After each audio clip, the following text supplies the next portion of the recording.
after the successful Galaxy S7 Edge, Samsung is back once again with a big and curved Galaxy S flagship. This time, however, it's even bigger. This is the Galaxy S8 Plus, a massive Android smartphone with premium design and a state-of-the-art feature set. At first glance, it looks similar to the S7 Edge, but closer inspection reveals striking differences. It's once again water-resistant, but comes with a stark new bezel-less form factor. The screen is of course curved, and there's a great choice of beautiful color options. The Galaxy S8 is a real eye-catcher, but equally great is the in-hand feel, which is extremely smooth and seamless. It gets fingerprints, but the grip is perfect. There is no longer a dedicated home button, it's been replaced by an on-screen one, but you can still use it to wake the phone up, thanks to the pressure-sensitive sensor in the home button area beneath the screen. Just press firmly on it and the screen will light up. Unfortunately, this pressure-sensitive pad doesn't serve any other useful purpose beyond this. The unusual new screen may seem ginormous with those 6.2 inches, but there is a catch. It has an aspect ratio of 9 to 18.5, which means it's not much wider than the current 5.5-inch screen in a standard 9 to 16 ratio, but it is considerably taller. So how does this change the user experience, you may ask? Well, it's actually a double-edged sword.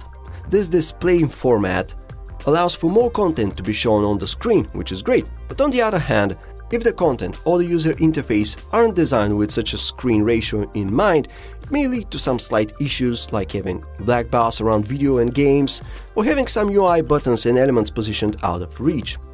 And there are such instances encountered with the Galaxy S8 Plus on a fairly consistent basis.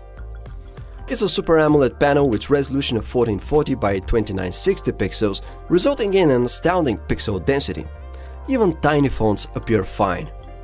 This quality AMOLED display can get plenty bright when outdoors, as well as very dim when viewed in the dark, which is great, but even slight viewing angles introduce unwanted color changes.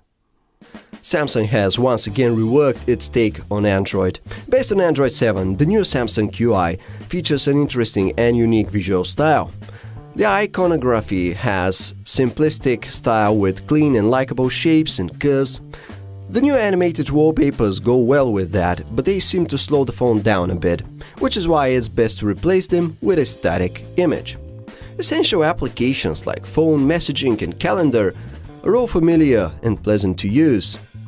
There are some elements here, though, that are put towards the upper edge of the screen, making them hard to reach with such a tall aspect ratio. Along with the Galaxy S8 and S8 Plus, Samsung is debuting its own virtual butler, Bixby. Its ultimate goal is to be a successful Google Assistant replacement, but at this time it's a bit half-baked. For example, Bixby doesn't support voice commands at launch. Those will temporarily be handled by Google Assistant. Bixby does have an interesting feature called Vision. It's best described as a smart camera, which can give you shopping links, read QR codes, carry out image searches, or recognize places, depending on what you put in front of the camera lens. Right now, it's a bit of a hit-or-miss experience. Products with labels on them, such as a branded box of chocolates, for example, work well, but more generic-looking things like a black laptop or a phone, for instance, seem to be way more difficult to recognize. The leftmost home screen page on the Galaxy S8 and S8 Plus is the Bixby home screen. It's something like HTC Blink Feed / Google Now kind of screen, which aggregates a bunch of organizational and lifestyle features such as alarms, calendar appointments, reminders, latest news, frequently visited web pages, and more. It's a nice little feature that fits the overall concept of a virtual assistant. In the US, the Galaxy S8 and S8 Plus are powered by the Qualcomm Snapdragon 835, while in most other markets it will be Samsung's own Exynos 8895 chipset doing the computing. Both system-on-chips are extremely powerful and built on the state-of-the-art 10nm process, the main benefit of which is higher power efficiency.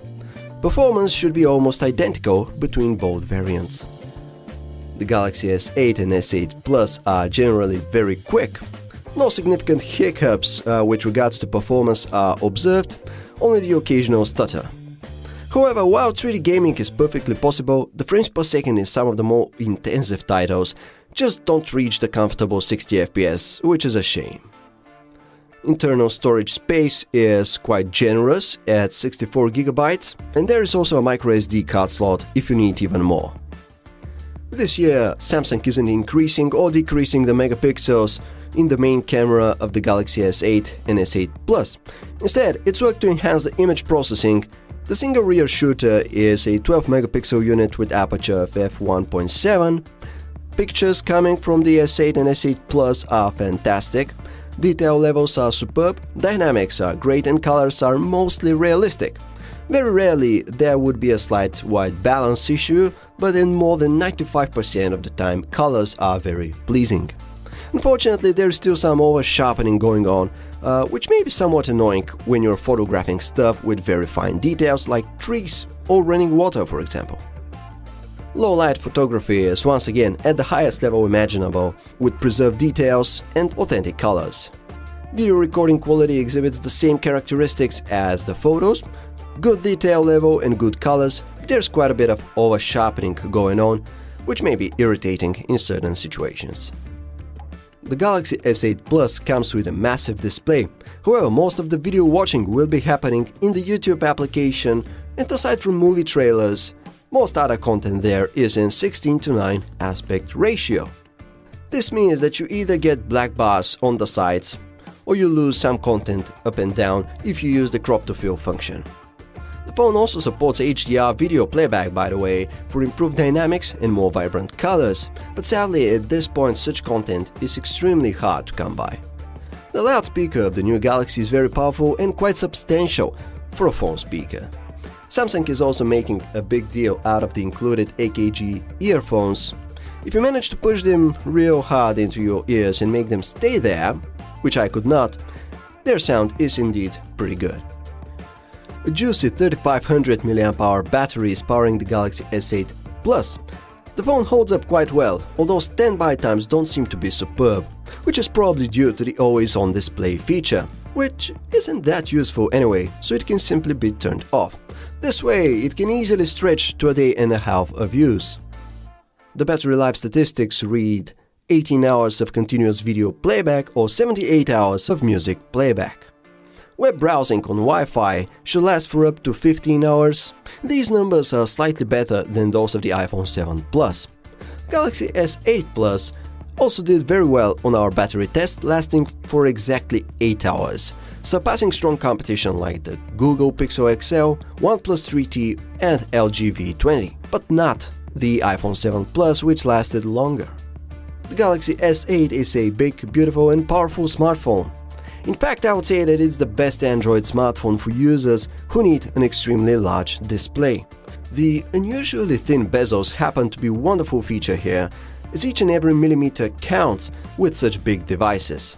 The extra tall display, however, is a different story, as it tends to both help and hamper the experience depending on the situation.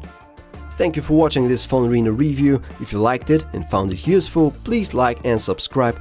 And if you'd like to read our even more in-depth Galaxy S8 Plus review, you can find the link in the description.